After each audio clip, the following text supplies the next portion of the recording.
அன்பர்களே, கொல்லூர் மூகாம்பிகை அம்மன் ஆலயத்துக்கு 8 கோடி ரூபாய் மதிப்பிலான வைர கிரீடத்தையும் தங்கவாளையும் இசைஞானி இளையராஜா காணிக்கையாக வழங்கியுள்ளார். கர்நாடக மாநிலம் உடுப்பி மாவட்டத்தில் கொல்லூர் பகுதியில் அமைந்துள்ளது பிரசித்தி பெற்ற மூகாம்பிகை அம்மன் ஆலயம். இது உலக புகழ்பெற்ற ஆலயம் ஆகும்.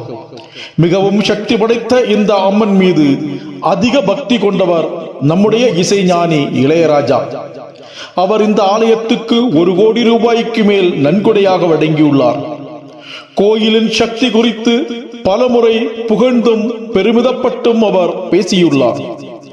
இந்த நிலையில் கொல்லூர் மூகாம்பிகை அம்மனுக்கு 8 கோடி ரூபாய் மதிப்பிலான வைர கிரீடத்தையும் தங்க வாளையும் இசைஞானி இளையராஜா காணிக்கையாக வழங்கியுள்ளார். இந்த தகவலை கோயில் பூசாரி சுப்பிரமணிய அடிக தெரிவித்துள்ளார்.